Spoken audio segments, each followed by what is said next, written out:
Well, thanks everyone for coming to our September edition of Coaches and Coffee. So first, I want to say thanks to Children's Mercy for hosting this great facility. It still smells new, and for helping coordinate the topic this month. And then, obviously, a huge thanks to our panelists for taking time to be here today to share your expertise on an important topic. And we're excited to learn from you, and we'll go through introductions here briefly. And then, thanks to United Soccer Coaches for sponsoring Coaches and Coffee.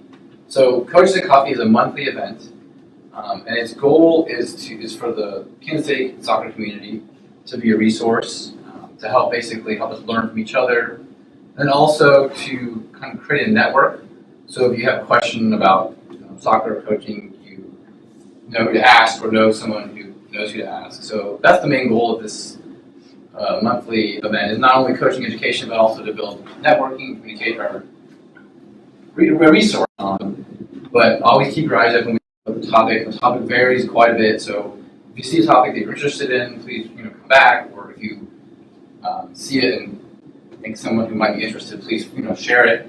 So thanks for coming. And then let's see. Today's topic is as part of United Soccer Coaches. Every year, an annual thing, they have a Play with Pride week, and that's this week.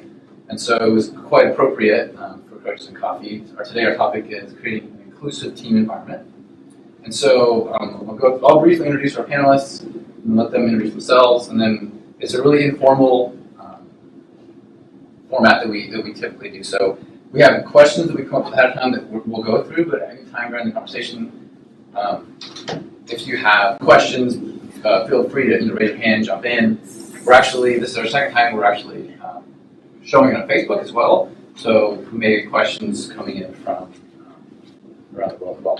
So we'll start off with Dr. Andrew Jacobs. He's a sports psychologist in Kansas City. He's been doing it for decades. As I mentioned, he wrote a book on youth sports called Just Let 'Em Play, and he actually talks about it quite a bit on his Sunday morning radio show on 810. He's worked with both youth athletes and professional athletes in a variety of sports, and he's consults with the Comets and Sporting Kansas City, so he has a lot of expertise in sports psychology and soccer. So thanks for coming. Veronica Malone was a coach for decades. So she has she has an interesting perspective because she has a lot of coaching experience, coaching all the way from youth all the way up through Olympic level athletes. And then she's also the vice president of Kansas City chapter of PFLAG. Make sure I get the acronym right. Can you remind me what the acronym stands for? Parents, Friends and Families of Lesbian and Gay. That's right. And it's basically a support group, and probably in today's world, obviously with the internet, everything else being so readily available, a lot more there. We have a meeting twice a month on Sundays. The second Sunday of the month is really, I think, our best meeting, primarily because we look at having a different speaker every month. And then we do a lot of what we call tabling. We're at a lot of events. I was just represented us at Johnson County Arts Center for a big thing last week. I don't normally be the person out front, but as you know, I'm a trans woman, and my evolution began I've known my whole life, but I just ran fast enough. I loved what I did as a profession, and I did it for 45 years. I figured it was time I could slow up. When I slowed up, I just couldn't not allow the inside and the outside to all come together. Does that make sense to you? And I'd like to say that I was the best of both worlds when I was coaching, because I had this woman residing in me that was really a major force of energy and understanding and knowledge. And I had the male part of me that was there too. I did coach gold medalists, so I've done world record holders, lots of them, more than I don't even keep. I never kept track of records. People said, well, you had this, and I went, okay. I just know that I had somebody on every Olympic team from 1984 through 2012. That I know. Well, thank you for. That's why we're so excited to have you, because you have such a breadth of experience. Really, I had a large youth club, people. I had 600 families at the end, but it had 0 when I started. And so that represented 700, 800 swimmers that would practice in some form every night. And I had 30 part-time coaches and 8 other full-time for me, because I was gone a lot as I became, because I've been a national team coach since '78. So it's wonderful to be up at that honor. So you start realizing that, yeah, it's a challenge. I loved it. I never got a real job. You know, I got to retire before I got to it. Now I have a real job, helping with grandchildren. Well, thanks for being here, and I think we're excited to learn from you today. So down here, that's my story. So these qualified to give you the information you'll get from me. I was a sports administrator as well. I served on the board of directors and represented our sport to the Olympic Committee, and was on the American Swim Coaches Board of Directors. 4 years, so I want to remember there too. So I took on leadership as well as every day, showing up on deck. Thank you. And then our third panelist is Becky Wiseman, clinical social worker for Children's Mercy, and she has a lot of experience working with youth athletes and also LGBTQ families. And so thanks for your time here today. And so I'll go ahead and let you, each of you want to talk a little bit more about yourselves, and then I'll go through, we'll kind of start our questions. Like I said, if you have questions as we go, please feel free to jump in. You want to talk about anything, so go ahead. Okay.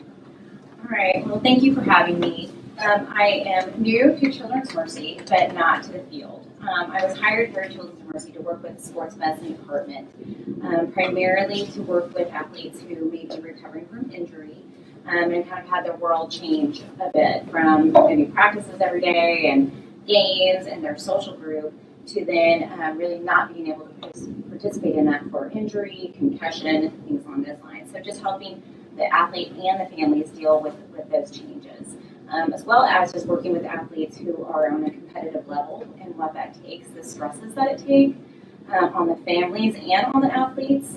I'm not a coach, but I've been married to one. I'm married to one who's been coaching for about 20 years. So I have kids in sports and then coaches I'm married to, so I have a little bit of experience on both of those sides. As far as working in the mental health field, I've been in day treatment, psychiatric hospitals, private practice, and then my largest experience working with student athletes was in the high schools. So I was there for about 10 years in the Shawnee Mission School District. Worked with a number of athletes. And the reason I kind of feel for athletes, I think they are high-functioning kids. They want to do well. They put themselves out there to play a sport. They put themselves out there to be coached and also to sometimes fail very publicly. And so I think I just have a heart for someone who is willing to do that and what that takes to not only function within school, but sports and then socially. So that is an area that I feel very drawn to. I talked to plenty. I've been a sports psychologist for 38 years, just began my 38th year this past month. I've had the privilege of working with athletes all over the country. I was a Olympic team psychologist for 8 years back in the 80s with the cycling team. And we won 9 medals in the 84 Olympics, hadn't won any in 72 years. So that was a great experience to me, and I got to be in 3 world championships with them. I've worked with soccer players forever. I was the Kansas City Common psychologist back in the 80s. We used to play down at Kemper Arena. And that was probably the most fun I've ever had, sitting on the bench at Kemper Arena, sold out when we win a game in overtime, because I get drenched with everything. I was a royal psychologist. I've had a radio show now for 27 years, and we're in the process syndicated nationally. As Ben said, it's on Sunday mornings from 7 to 8 at WHB. And it's a sports psychology call-in show where hopefully someone calls it that out in the morning. But we get into topics related to kids' sports, especially in our book, which we wrote. Veronica wrote along with Jeff Montgomery, the Royals all-time closer. And we have a chapter here about Dr. Steve Joyce, who was the Royals orthopedic surgeon for a number of years. But I got into this because I've had people say, Doc, you got to write a book. You got to write a book. So finally, I decided to put this together, and we did it because we have an Olympic coach, a professional athlete, and a sports psychologist. It's really the first book like this of its kind. And my main emphasis is on mental health, just like Becky, the same thing. It's I deal with, I've had a private practice all these years. I've worked with all kinds of people. I used to say, the average age of people coming in was about 17 or 18. Now I'm getting 8-year-olds coming in my office because they're stressed out. Why should an 8-year-old be stressed out about playing sports? And I think our society in sports has gotten all screwed up. I have a real issue with 4 and 5-year-olds playing competitive games to keep the score. My sons both competed. They're in their 20s. My younger son Gregory swam all the way with Coach Malone as his coach. He swam until a senior year in college. And through their youth sports experiences, I saw what I thought was pretty much everything. I mean, I've been accosted twice at sporting events by parents going crazy. I've seen referees, officials being attacked. So I think we've got a real issue in youth sports today, and we need to address it in terms of fun. Where's fun? It's gone. And you don't see a group of kids out playing at grade school anymore at the end of the day by themselves. They're always at an organized practice or having parents supervise. We've got safety issues today, more so than when I was growing up. Still, where's play? It's gone. Everything's structured. So my concern, and I know Coach Malone as well, one of the concerns is I've known her for 35 years. One of the main concerns is, are kids given an opportunity to create on their own? Because everything's structured. Anyway, I could go on and talk for Well, that kind of leads into our first conversation topic is along the same lines, because we were talking about environment of fun, but part of that is to enjoy themselves and to be able to express themselves, to grow. They have to feel part of the team, and they have to feel included, which is kind of topic today, inclusive team environment. So our first question was, as a coach, what's one thing that a coach can do to make sure their team has a more inclusive environment? Well, I'll start and go from there. Sure. I think one of the first things I always tell coaches, when you start, get a team organized, you have a preseason meeting. And in that meeting, and Coach Malone will, I'm sure, expand on this quite a bit, that preseason meeting, because I've sat in many of the preseason meetings that she had, you sit down and establish your guidelines, your rules. Here's when practice is going to be. Here's our traveling schedule, all these types of things. But in that meeting, you talk about your definition of winning, your definition of losing. Why am I here? Why are you here? What do we want to accomplish? I have 5 lists I always tell coaches to ask their kids to write out: their goals, strengths, weaknesses, fears, and distractions. Get to know the kids. I mean, one of the chapters in our book is all about the coach's role. And the coach wears many hats. But the most important one, I think, is being a psychologist. You as a coach have to understand the kids you're coaching. And so why are they here? What's the reason for being here? In that preseason meeting, you ask the parents why they're there as well. Get an opportunity to understand, because you may have some parents. If my son's going to be, playing MLS.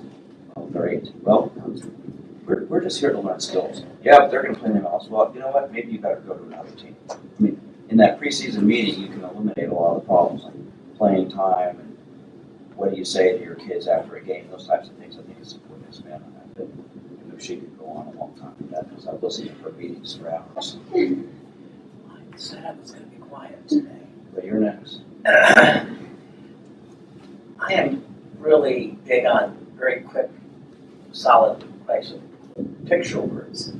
And I believe that you move towards and become like what you think like. So that a word in your head has this picture. Frequently, coaches don't have the same picture as they thought they were giving to the athlete. So I want to say, even when I'm talking with you, I hope I create the same picture I have. But I would challenge my athletes to talk back to me. What did I tell them? And I don't care what it was. And then the other major thing I share is, which I think was part of my greatest reason why I just wanted my athletes to experience what I call true excellence. And excellence is like fingerprints. There's no two the same. So their excellence is theirs. We use that word too much today. And I hate the word perfect. Perfect to me equals paralysis. Okay? Because paralysis, when you're perfect, what else are you going to do tomorrow? I mean, you've already done it perfect. Well, but let me interject. I get kids that come in my office all the time and tell me they're perfectionists. So my question when they say that, their parents are sitting next to them, making faces, and I'll go, I'm sure you've probably seen this before. I go, okay, whom besides me is perfect? Joke. If I can crack up, well, nobody. Okay, well, if nobody's perfect, why are you trying to do something that nobody can be? And it makes these kids think for a second. And I know through the years that I've worked with her, that's an issue that a lot of kids have. They want to be the very best. They think that to be perfect. There's no such thing as perfection in sports because there's always somebody who's going to be better than you. That's how would you agree with that? The other point I try to get across to everybody in all my, because I looked at probably the greatest thing I did in the last 20 years of my coaching career was I was coaching my coaches. I just told you the numbers I had. And I couldn't have my hands on each athlete. Okay? I coached a group of 40 to 45 kids a night. And that is a lot of kids in a pool, but we can do that because the way we run things. Obviously, it's very organized. And I see that in soccer because I have all my grandkids play that are at least out of their diapers, okay? And so I'm doing a lot of sitting in soccer games and really learning. And it's a wonderful sport. And so far, everything I've seen is magnificent. And I love it when the beginning level, when they do, the recreation leagues have what they call, these are quiet games today. Parents can't say a word. But there's a huge difference between going to a football game and a baseball game with the parents. Soccer, you guys are on the right track. Just make sure you keep coaching the parents. Coaching your coaches, okay? But that the mind runs the body. It's a simple medical principle. They say it's brain dead. Sometimes the body continues on for a period of time. Somebody has to make a critical decision. You know what I mean? I use that as the principle when I was coaching, that I first had to get in a relationship with their mind, but I also had to make sure my pictures and their pictures were the same, and the vocabulary was working. So if you keep in mind that the mind is in charge, that becomes a very thing, and that's again when he finished his PhD, and a guy that I admire a great deal was his professor or moderator for his PhD in San Diego, Dr. Niederfer, who I listened to speak a lot, and I've read a lot of his stuff, and so he told me, I got a guy that's just finishing his PhD, he's coming back to Kansas City, so our relationship started. Give you how much I value him. He worked with all levels of my team. I had him come in and do parents meetings 3 times a year because then they didn't have to listen to the coaches. They had to listen to a neutral party, talk about kids and sports, and help coach the parents. He met with the kids at all levels in groups. My elite group, he was there once a month. Okay. But with my Olympians, I gave them, or people that once became close to world rank, and as a result, he's worked with every one of my Olympians after 84, from 88 through 2012. He's had the opportunity to help me get them ready to handle the stress. And people would come to me, because probably the greatest thing that I like when people say, it's not just that you had Olympians, but you had 5 of them that won gold medals. And they covered the 90s, 2000, 2010 era. So you've done it in all 3 time periods. I guarantee you I wasn't doing it exactly the same. The core of the training was. The children moved along. They operate a little differently. You have to stay with them. So those are my thoughts. Obviously, I don't know, as they all are gradually learning about this, it's been really changing for everybody. And I'm very nervous about this because my daughters and wife, I have been married, we've been married 45 years in October and held it together. And it was easy the first 40-some years because I was gone all the time. Because in my sport, we couldn't do it in Kansas City. We trained here, but we were on the road. I was on the road between 35 to 40 weekends a year. And when you put in administration, I wasn't home a lot. I raised 3 wonderful daughters who got the most important thing. They're educators. And one son-in-law left the business world to be an educator. And my wife taught 2nd grade for 39 years. That's my goal. That's great. Becky? Yeah, I think when we're talking about inclusion for players, I mean, really what we're saying is how do we create a safe environment for players? And how do we create an environment where players can feel like they can be who they are and be safe being who they are? And I think that is something that really needs to be integrated through the team and the club. So to have that message, it could be something that coaches include at the end of their email. We all for the team, a team for all. Something that tells them, no matter where you're coming from, no matter where, what sexuality, race, background, socioeconomic, that there's a place on this team for you. And I do think that has to be kind of top down. And if that's where your club values, then your intentions will be seen that during meetings, handouts. I know, being in club, there's a ton of emails that go out. Just something simple at the bottom, letting people know that this is a club that people belong. And the city gym here in Kansas City does a really great job of that through their organization and through their company. They just have just kind of their tagline is be fit, belong.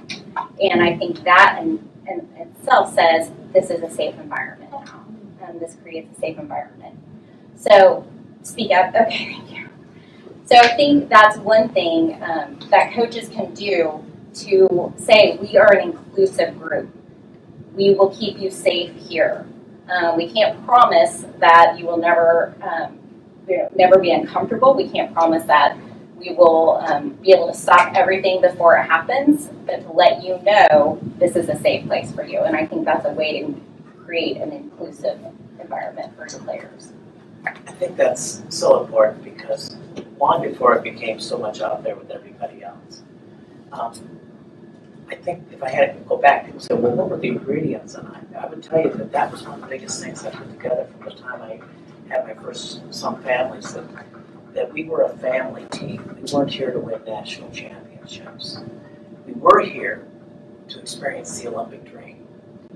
But everybody in here can have the Olympic dream. The Olympic dream is you get to the 99th percentile of your potential and what you define as excellence within you. I said, only one person gets to represent us on the gold, on the top of that podium. He's representing all of us. So, the other thing I would say, make sure, and I would say this to my coaches as I got too big where I wasn't, because I coached everybody. And then gradually it just couldn't happen. Couldn't be in 8 different pools every night, But make sure that every athlete sees you. But more importantly, that you see them. Okay? So the goal for me was that every athlete should have somebody talking to them every day by their name and looking them in the eyes. And I don't care if they're 5 years old or 6 years old. That was a prerequisite in my program. Well, let me ask the coaches here a question. Who are the biggest problems you have as coaches? Parents. Yes, parents. Never heard that before. Hear that all the time. And why? Because they want what? They want to win. And it's about winning, and it's not about development. I mean, my definition of winning is not about coming in first place. My definition of winning is did you do your best today? And are you improving? So like I always tell people outside my office on the plaza, there could be a 10K road race today. I'll get 1,000 people in that race. If everyone runs their best time, they're all winners. You got one person came in first place, finished faster, but everybody's a winner. They did their best. So the goal, I think, for coaches is at the end of the day, how do these kids grow and develop, and what do they learn about themselves to get better? The parents, unfortunately, as you said, are so caught up in winning. And what I just recently I had a conversation on my show about how much money parents spend on kids' sports from 4 and 5 all the way through high school, thinking their kids are going to get a college scholarship. If they put all that together, there's the money for college. For some people who spend so much money, because I've had people that spend $5,000 a month on teams traveling all over the place, which between coaches, uniforms, everything else, I'm sure you've dealt with that too. It's ridiculous. Well, That's a lot. I've had that with 4 or 5 people play on competitive baseball teams. Right. Between paying the coaches and the traveling fees, going all over the place. And I I want actually know. to spin off both of them. What she said, most of my career did not have the I wanted to retire before this technology came to be. I didn't have a full-time business manager, but when I retired, I had 2. Because they had to take care of things when I was gone. Okay? And No one could read your handwriting. that was good. That was good. That meant all my workouts were a secret. There we go. I promise you the athletes can all read it. They all knew, and they would try to steal the famous legal pad, so they could see what was coming, And all I'm saying is you guys have so many tools today, whether it's you get to them by group text or you get to them by whatever, but you need to be, how do I put it, brainwashing them. It's the best way to call it. And that's what I tried to do in my own crazy way. People used to call me the paper junkie because there was always something in their mailbox, but it was something to set the stage for what their mind should be. Okay, and not just the athlete, but the parents more. I spent a huge amount of time coaching my parents, directly and indirectly. The indirect was really the main thing, and that helped me because they didn't get in the way as we climbed the ladders. But the other thing is, another key phrase that lock in, and I believe this in 1967 when I started coaching full time. Treat success and failure identically. Most people don't.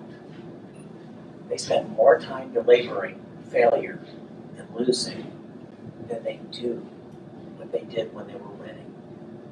So most common thing when I have people describe, what do you mean? What do you mean by that? I said, if you analyze how much time you spent on that loss and the mistakes, it's an inordinate amount compared to how much time you spend about what they did right. If I can, you said parents are the biggest issue. What are some of the issues that you have with parents? I think a lot of it is just they get in the way of the players' development. They want it to be about them instead of about the child. And as a result, they're always trying to ask you questions or want answers about things that you can't give them because you don't know yet about the kids. You've got to get to understand these kids. They think they may know more than you about how to coach. Just remember. I'm sorry. So just to summarize, the first, we talked about creating an inclusive environment.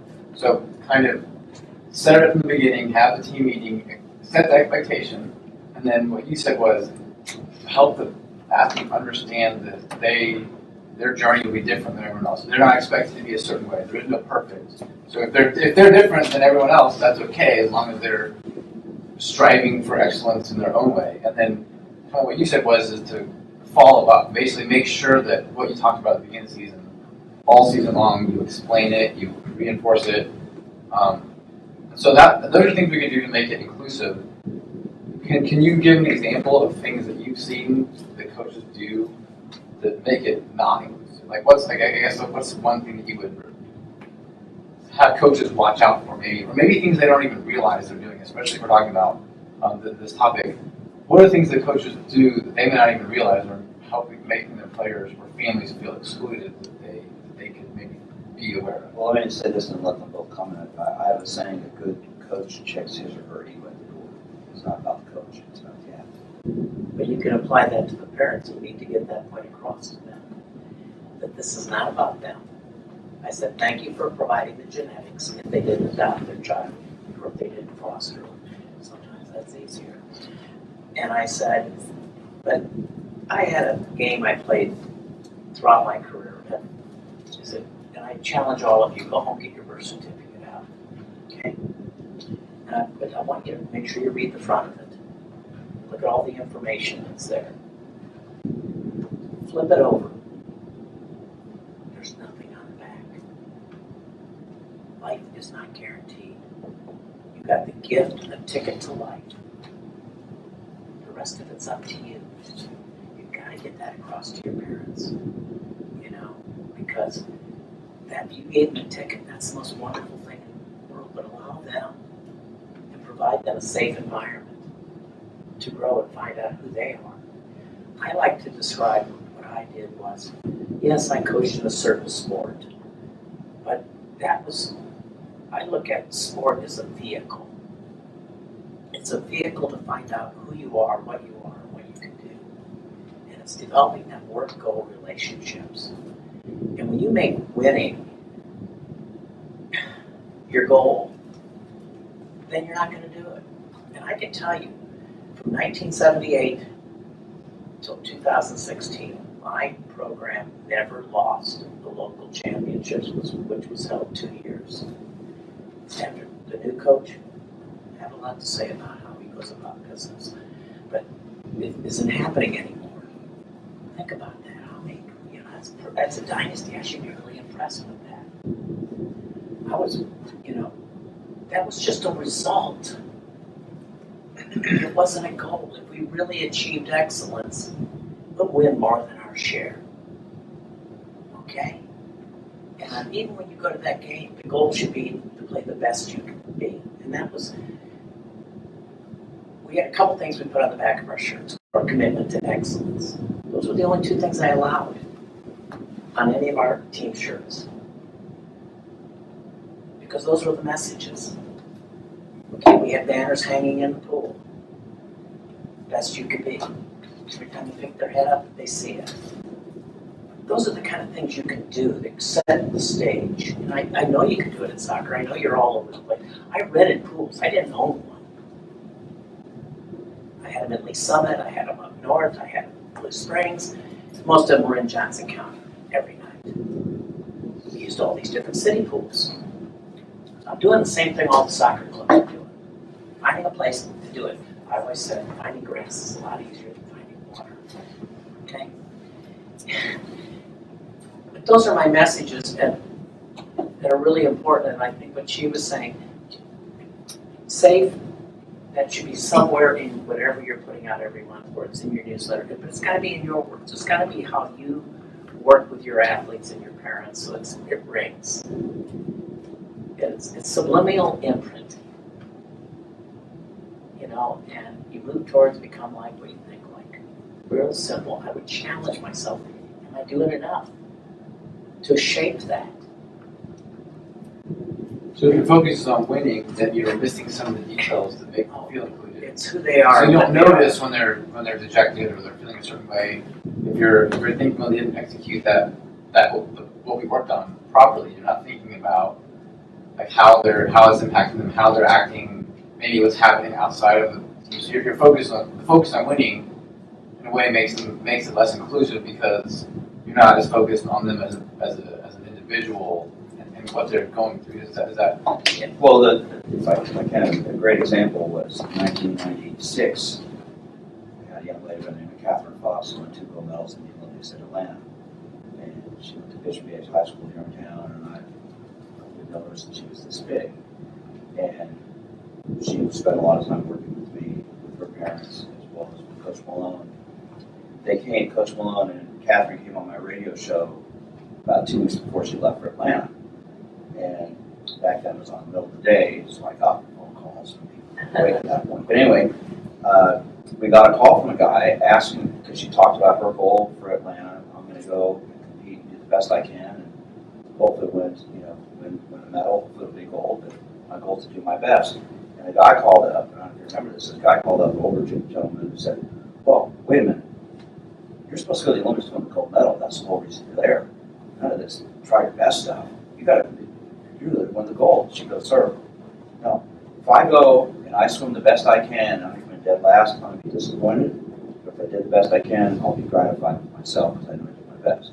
If I win a medal, that'll be great. Well, she wins 2 gold medals. Comes back, they came back on my show a couple weeks after the Olympics, and we begged that guy to call back, and he didn't. Okay, because the whole thing was, she said, hey, I did the best I could, I ended up getting 2 gold medals. That was a result, but it was because of the effort she put into it, which is what she's emphasized. Becky, do you agree with that? I want to give you a little parent story. Of my 5 gold medalists, 4 of the parents have the gold medals. 1 of the athletes has a gold medal. Okay? And if you were to call all the other 4 and ask them where they're at, I don't know, but I know my parents have them. It wasn't important to them. If I were to get them to go do a talk or go to a school, I said, make sure you take your medals. The kids want to touch them. You know? And you notice I'm only talking about gold. I can't even tell you how many world championship medals, Pan American Games medals, Olympic records, or bronze and silver. But when you read the newspaper, at least as it relates to my sport, all you hear they want to cover is gold. We all want to cover Michael, you know? And I have known Michael since he was 7 years old. And I've had the privilege to work with him many, many times. In fact, I had the privilege to send him home from the World Championships because I felt the sport was abusing him.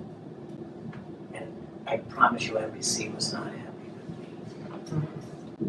But I put him on the plane and said, Michael, go home. It was after the 2004 Olympics. And I said, you just need to rest. Take care of yourself. We'll be just fine. And forever, he's been grateful. I did got a lot of heat for that. I wouldn't want to say I practice what I preach. You talked a lot about coaches. But what about teammates? Like Becky, how do you help athletes who are struggling with themselves and their identities and how they fit in the team? I mean, you have teammates who come in and say things back to everybody else. What do you tell the kids? How do you help them with that? Well, I think asking kids to know what to do, when confronted with this on either side, either being an athlete who is coming out or being a teammate whose teammate has now said, this is part of my life. I think expecting kids to know what to do with that, or expecting student athletes to know what to do with that, is expecting a lot from them. This may be the first time they've ever encountered that. We need to be teachers. I mean, that's kind of a big thing about coaching, is you're teaching the skills. You're teaching how to push through. You're teaching to be a part of the team. And a part of that with any working with kids is going to be teaching emotional intelligence as well. So kind of helping them with that. Kids are going to have a reaction to that. And that reaction may be, well, this makes me uncomfortable. I don't want this person sitting next to me, or I don't want this person seeing me change. We need to have those discussions of, okay, what do you do when you feel uncomfortable? Do you have to react to being uncomfortable? Can you say, you know what, I don't know much about this. I don't know what this means for me and this teammate, but I don't have to react. I don't have to say nasty comments. I don't have to say biting things. And really, the coaches set that tone. The coaches set the tone of, is this team and is this club really something that we do include and we care about what we say to one another? Louder. No, you're Okay. fine. We actually have a Facebook question about that, so if I Okay. can ask that really quick. Coach Vanessa's wondering if there are just some key phrases you can share that coaches, things, key phrases to say, or keywords maybe not to say, as we're all in this educational journey. Kind of speaks to the preseason meeting and those kind of things. So kind of expand on that a little bit of Right. phrases coaches can use to embody that inclusiveness. Absolutely. And I think sometimes people get caught up in, do I have to agree? Do I have to be okay with? And I'm not telling anyone you have to agree or be okay with. What I am saying is we have to be respectful to one another. I think if you expect understanding from a 16-year-old who really, they've had this much life experience, is a little bit too much. But if we can say, I don't need your agreement, and this person doesn't need your agreement or understanding, what they do need is your respect. They do need a teammate. They need someone to pass them the ball out on the field. They need someone to include them in discussions. They need someone to say, hey, come over here and get in our huddle. They need that. They don't need agreement, and they don't need understanding. That they'll get, hopefully, through their journey as they go through that. But you'll have some team members that it won't matter at all. They won't blink an eye. Some, it will be their first experience that they're having with someone who says, I'm gay or I'm transgender. To expect a kid to know how to do that or how to deal with that information is a little bit too much. So as the coach, as the adult, as the teacher, we say, this is some things that you can do. If you don't understand it, you may be able to ask a question respectfully, or you just don't understand it, you acknowledge you don't understand it, you acknowledge you may not agree, but that does not mean that you turn your words against someone. Doesn't that also include, though, involving the parents in that as well? Because a lot of this behavior is going to come from the parents. Absolutely. The parents do. And I think that's where the policy meetings from the very beginning. If you don't have a policy in your club about how you treat one another or how disrespect is dealt with, then that is something you're always going to have to make up on the fly. And that's always emotionally charged. And really, we want to take that emotionality out of it and say, as a team, this is what we do. As a team, this is how we support one another. And that is from players to coaches to parents. And I think if you have that policy set up and they have an understanding of that, you're going to have a lot less of this conflict and emotionality when things may arise. We're working with kids. Things are going to happen. They're messy.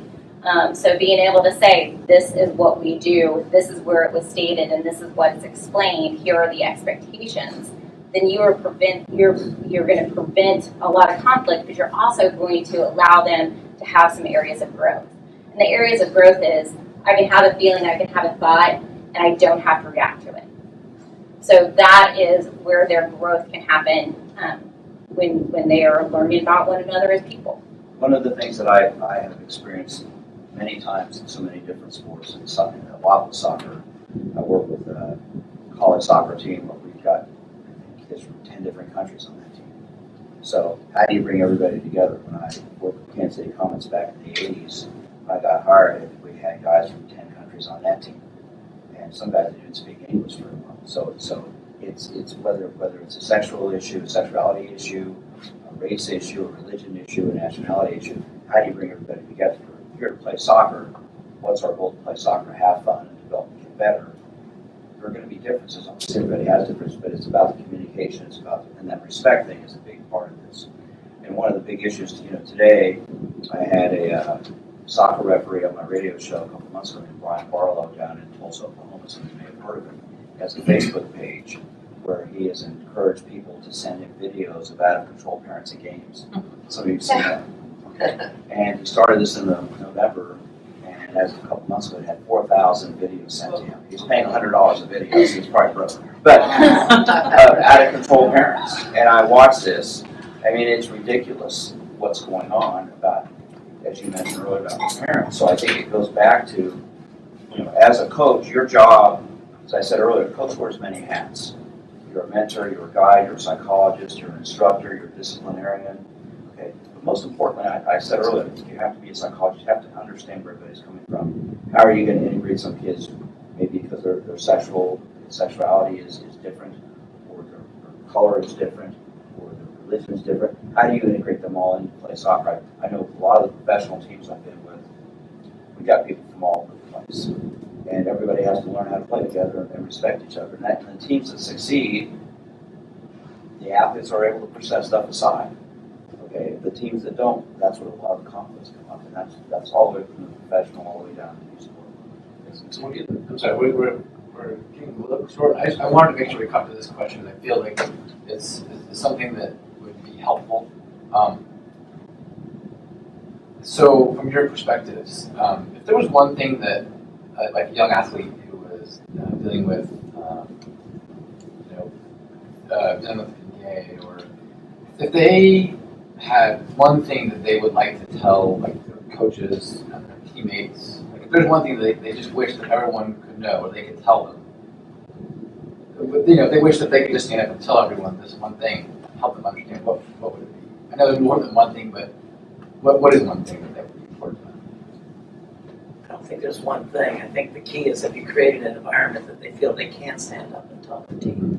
And that was my goal. And that was part of the workshops we did with Andy, was get them to feel comfortable to say what they want to say. And it was a challenge to get teenagers to be able to do that because they're at an era, point of their life where they're becoming more self-conscious. I mean, come on, think of what a 3-year-old acts or a 2-year-old, and look at the evolution, and watch how. Maybe if I equate it to swimming, everybody knows how to swim. They did it for 9 months, right there, in somebody's stomach. But from the point of birth, that inhibition of swimming continues to go more and more. They're scared of it. So re-putting them back in that circumstance helps them maintain. They're not scared of water. They can survive. We naturally float. Now, if you could break that down, just think about that. And you have to have an environment that the kids feel like they can say whatever. Now, that means you're going to get some things that they don't say that you're going to be happy with. But that's a teaching moment. Don't be scared of the wrong. Be scared that you don't have an opportunity to teach it. And you want to create a safe environment. And you want to make sure they go back to what I originally said, that they know you see them. Because then they're more prone to talk to you, and they'll talk to their teammates. And you're right, being able to talk to your teammates is just take my journey. It was a challenge, talking to myself. And what really got me out of the closet, I'll have to admit, guys, was I taught all these kids how to chase their black line, chase their dream. I wasn't living up to myself. And I look in the mirror and I go, wow, practice what you preach. So, bring it backwards. That's what I think. I mean, the advice she's giving you is amazing because it's so basic, because our coaches' brains really are a little bit different, and we are not sometimes as educational and where people can take it in. We're kind of just at it. I mean, I was considered to be one of the toughest coaches in the United States, believe it or not. Now I want to be one of the cutest. It was all about what I was going to wear today.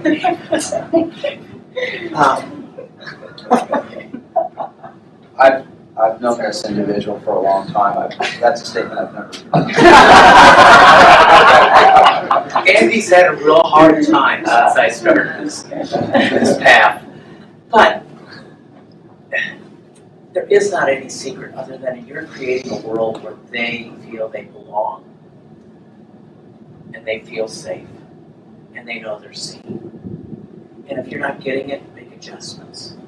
Doesn't mean you can't win the soccer championships. Like I said, I really think soccer is way ahead of the gig.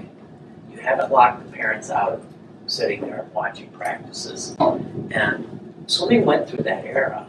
I never bought into it in the 70s. I said, they brought these kids into the world. And if I don't bring them along, when my Olympians finally get to the Olympics, I gotta have the parents on my team too, because they're sitting at the dinner table with them. They're dealing with them. And many of them would say to me, for my elite athletes, they would say, you're with my child more than I am per week. Yes, in the sport of swimming in high school, if you're in my elite group, you're training between 24 to 30 hours a week. And if you were below a 3.5 in school, just so you know, you were on a watch list with my program, because grades came in every quarter with all their subjects. And if I didn't think their subjects were going to benefit them moving forward, things were changing. Parents were called in. This is not, sport is a vehicle. It's not an end in itself. So if you're going to be excellent in the water, you need to be excellent in the classroom. To get back to your question, related to what she's saying, the issue of respect, that's an issue in our society today. It's an issue across the board. And I know, having had my youngest son swim all the way until a senior in college, and was coached by Coach Malone, and they didn't exactly see eye to eye on some things. They had to use blow one time on the pool deck, which I stayed out of all that because that was between them. Okay, my job was team psychologist, but I also was a parent.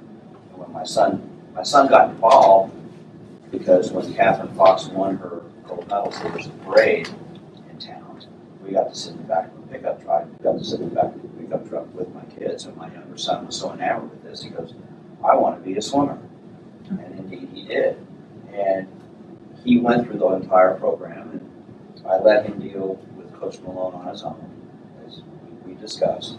But so as a parent, I've been through the whole issue of dealing with coaches as well. And I think the key issue, and this gets back to what you said about just respecting, and that's what the preseason, it ties back to the preseason meeting. When you set up the guidelines and the parameters for the season, how are we going to deal with all the issues that are going to come up? Because there are going to be issues. It could be that we've got a child on the team who's coming out as gay. We have a child on the team who's got a learning disability. We have a child on the team who just he's slower or she's slower. But how do we integrate them and make them feel comfortable and not pick on them? And that's a societal issue we've got today. I mean, I've got people in my office all the time. But as coaches, like I said, your job is to try to understand that and try to work on that. And when I see a lot of coaches who don't want to talk to kids about things. It's not my job, that's the parent's job. Your job, I think, is to be a communicator, to be a conduit, to find out what some of those issues are. I know from many of the people I've seen over my 38 years, I hear back from a lot of them over the years. And this individual right here is someone who has had an incredible impact on so many people, because they will stay in touch with me and talk about what Coach Malone did for them.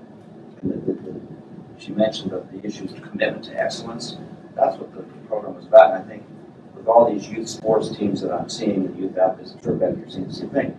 The winning thing is getting bigger and bigger and bigger, and the development, fun, and learning stuff should be what it's about.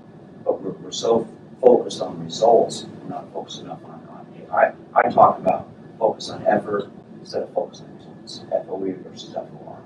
If you focus on effort, you're going to have more fun, you're going to learn, you're going to grow, and you'll get more out of it. But if you focus on results, you're going to be disappointed. And that's how I try to address the approach. Does anybody have any questions for Gail? I do. I have a question.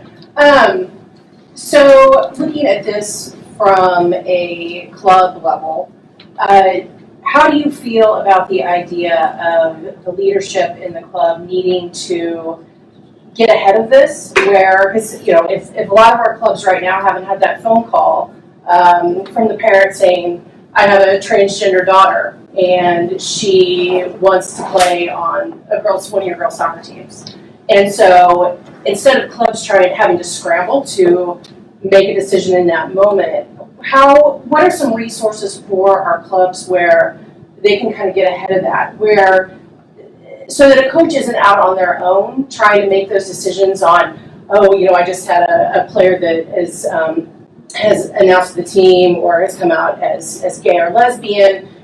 How can those clubs be of support to their coaches? What kind of specific training do you think that they could give to their coaches?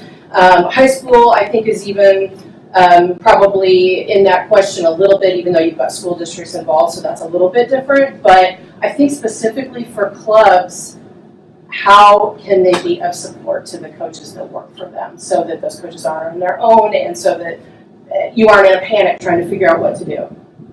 Well, I think the first thing would be that clubs need to have a policy set. Because obviously this is 10 years ago, this wasn't an issue that came out, now it is. So it needs to be something that needs to be addressed by the administrators and then educate the coaches about what's going on. How do they come up with that policy? Because how can they find resources to help them? Because you hate to say it, but that group of people sitting in that board meeting that are directing that club, they may not be the best people to formulate a policy. So how can they find resources to help them make those decisions? Just so you know, transgender athletes have been able to compete in the Olympic Games in their identified sex, okay? And the IOC dealt with this 20 years ago, okay? This is not something that's new. We've been dealing, you hear about drug testing all the time. I guess part of it is you gotta give them the science, you gotta give them the background. Okay, we've been dealing with, I just dealt with it, I was reading an email early this morning, I still get all the stuff internationally, et cetera, and they just feel that some of the moves that the IOC has just done recently, basically is saying we're going to have a very drug-related sport. I've been very anti-performance-enhancing drugs and been a major person always trying to keep the sport clean because it's about human performance. It's not about what the scientists can do. And the scientists are generally way ahead of the others. Okay, end of story. But take that and bring it back. You got to educate your parents that you have a safe team and that your team is for everybody. You don't have to say that you're there for the gays and the lesbians and the transgender. If you are a team that's open to everybody, and again, if there's a tryout and there's a certain level, that's fine. I had Special Olympians in my program. You know what I mean? And we accommodated. We didn't have a special group. We did it before the schools were mainstreaming them. I had a girl that started with me when she was 11, and she was still swimming with me when she was 40. And her 3 sisters all went through with me, and She's still swimming. And she's still swimming. You know, and she's in her 50s. You know, and she trained with my top group. At one point, it got to where, you know, she was trying to learn to fit in socially because, I mean, she had the mind of a 10-year-old. And we're now 20. And so I told her, Mom, I'm going to put her in my group. It's for me to work with it. Here she's working with all these high school kids. It's going to be pretty cool. They took care of Lisa great because our program did that. Okay? And Catherine Fox trained in the same pool as Lisa. Okay? And, you know, so did J.D. Wagstaff, you know, my different Olympians, okay? So it's okay. You just got to create that environment. It's sometimes we're trying to create too much. What we really want to be, I mean, whether they're gay or they're lesbian or all the different, the alphabet has gotten too much for me. I am not into all this. I'm just into being me. Okay, so I wish I'm not the best spokesman all the time because I just feel that life is a gift. But if you get that principle and that our program is about helping children have the experience of sport, and we're going to work with those that we feel can join in. Now, the transgender athlete, far more complicated for the sport of swimming. I said I wasn't going to say that name all day, but, and I've said it too many times. They're going to be voting on legislation next week to figure out how to take care of this. We do have bathroom issues. We got 50 states. We're in school district facilities, and we have swimsuit rules because of technology. You saw all those large bodysuits and everybody encased. I'm one of the major players that got rid of those babies because that was changing performance. One over and above, you put drugs in them, and I mean the fabric can be such that you absorb it into your system. So there's a lot of issues going on. Amazing what they can do. But now a guy has to have a suit that isn't, you know, he can't wear anything above his navel. And it can't go below his knees. Women can wear a top on their suits, but it can't cover their shoulders. And it can't go below their knees. Imagine what that's like for a transgender athlete who's 15. Okay? We're going to have to write accommodations, which this is my first public setting, but I've been advising the committee that's dealing with it because I had to come out to them and tell them they were a little bit like over the top. You know, they're not ready for a Hall of Fame coach to be trans. To be perfectly honest with you. So, Well, to answer your question too, from your perspective is, I think part of the answer to that is to reach out to folks who do understand. Because even when setting up this panel, I didn't have a lot of experience in the area, so I think it's important when you don't know about a topic to reach out to the people that are familiar with it. Yeah, there's So I a would- lot of community yeah. resources. If you, PFLAG, listen, there's a lot of, UMKC has a really wonderful program. And that's part of what they do is go out in different organizations and help write policies. So do you think it's important then for our youth clubs to to come up with those policies and have these discussions They ahead need of to time. be prepared. And to versus- wherever our coaches are that are watching And I and think listening right now. schools are they should another- have those. Schools are another resource because schools are dealing with this. That was when I was in the school. The first experience was I had a female and male student come and say, "What bathroom am I going to use?" And that was the first time we'd ever, as a school, thought that's a really good question. And so we did have to kind of scramble. And actually, that student became a huge resource for us because they were willing and able to say, "This is what's comfortable. This is something you need to think about." But yeah, there are tons of resources within the community, and what they do is help agencies write policies that are inclusive. And because there are a lot of things that I don't think about that until a student said, "But what about this?" Really helped us develop some policies within the schools, and schools across the nation are dealing with this. So that also is a really great resource of looking in the schools or looking at the policies within your districts. I'd like to say another thing. My sport, they're in the same training pool. We separate just to race. Okay? And I love the example when Catherine first got into my 88 Olympians lane. And she was in there with an 88 Olympian, 92 Olympian. And she would say, and my 92 Olympian looked at me and said, "Get her out of my lane." She idolized those two people. Okay? And all she wanted to do was beat them, and she was 13, 14 years old. And my 88 Olympian's in his early 20s.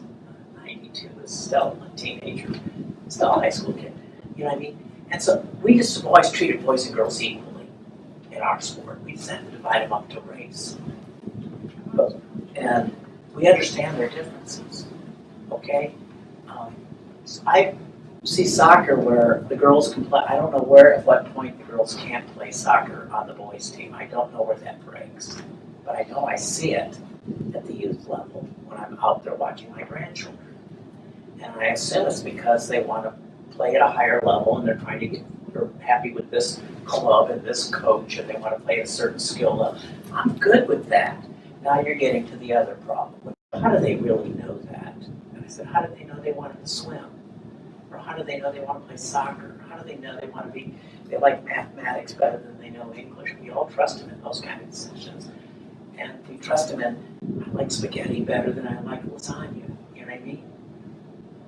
They really know quite a bit when you treat them with respect. And I did that all the time anyways. I want to see them and I want to hear them. I see the problems, but pre-puberty, let them play where they identify, you know what I mean? And the point is, it's a sport. Go to the dictionary and look it up. It's an activity, you know what I mean? And yeah, could they be a little stronger, a little faster? Yes and no. Yes, after puberty, we have some issues, okay? But they got a lot going on. Just embrace them as far as you can. And I just always believe fair people work with things that won't work out. But to think it's not going to happen to you is not good. Because it is more today. Well, I'm sorry, we actually don't have time, but I just to emphasize, I guess maybe the takeaway is, I'm assuming that you've all dealt with athletes that have actually exited the sport because of these issues.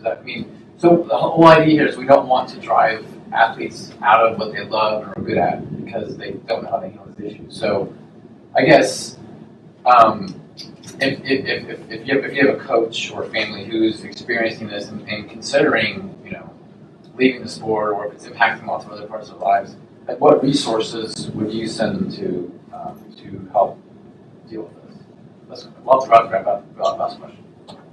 There are a lot of therapists out there that are dealing with the transgender issue and have been around for decades. I promise you, when I went there to get rid of my AAA personality because I'm very addictive. I was addicted to work, addicted to doing what I did. I was very concerned. Everybody in my family was concerned, what are you going to do when you're not chasing it? never really worried about it. I knew I had a deprogram. They just didn't expect this to come out. But encourage them to get a therapist to help them with their specifics, or whether it be a Dr. Jacobs, which is, to me is, or her. There's plenty of them. There's counselors, etc. And they've had experience. And I mean, I had to look for one that dealt with somebody with addictions. I wasn't addicted to alcohol. I was addicted to work. But I also wanted somebody who understood the LGBT and the trans issues. So I had to do my homework. I'm still with her. I canceled my appointment with her today to be here. Okay? Yeah. This is better therapy. I don't know. She'll be shocked when I tell her I did this. Because I've been just trying to be in the shadows. But I got involved with PFLAG because I just need the world to be better for my time that I've had the privilege to be here. This is a challenge. And it's only as big a challenge as you make it. But when you say you take everybody in at the beginning, why would that change? Just because they say they're gay or they're lesbian and they're transgender, that didn't change the rule. Now, adjust. So PFLAG is a good resource. And then Tremendous resource as to, we really provide materials. We provide a lot of things. I mean, the president got me to do this because she wrote me and said, I got this request for a speaker. Who do you think we should recommend? She said, we need somebody who knows a lot about sports. I said, Lisa, I don't do this. I'm a behind the scenes. Well, here I am. I slept on it one night and I said, not a fair deal. I can make a difference for all of you. Answer some questions. I'm here more as an educator, which was my profession. Sport was my classroom. Swimming was my vehicle. And I had a great ride, And we have this PFLAG information on the back table. Yeah, I have all kinds of literature here, and people that are on Facebook Live, there are PFLAG chapters all over the United States. And they all do the same thing as to providing free literature. And our literature is as current as it can be. We even we are getting more and more translated into Spanish. I mean, we're just trying to be, there to help families. And we were there first to help lesbians and gays and families just dealing with the sexuality issue. But trans is an identity issue, and which relates to sexuality. So there's a lot of different, things you need to understand. But don't embrace them. Let them play, and let them get at it. And I'm all for the girls going against the guys. And my girls loved it when they got to beat them. And now we in the Olympics, we have 2 women, 2 men on relays. And you might think that's just a joke. That all started off at the country club and recreational level. Now here's the Olympics. It's a strategy. How do you win these events and where you put them? Because there is different performance levels. But we're all in the same pool. Okay? Thank you so much for being here today. Really appreciate it. And we're bringing it for the panel. Thank you. And then, feel free to grab some coffee, drinks, and then hang out and chat. And One last thing, Janet has. Do you mind? I want to thank you all for coming here today to Children's Mercy and being a part of this really important topic. And I would be remiss if I didn't point out we just launched an anti-bullying campaign, which I know bullying is huge with this issue. So we're partnering with Sporting Kansas City and the Kansas City, Kansas Police Department, who are represented here today, with our Call It When You See It campaign. And I'm going to leave behind these tip cards, which are specifically designed for coaches.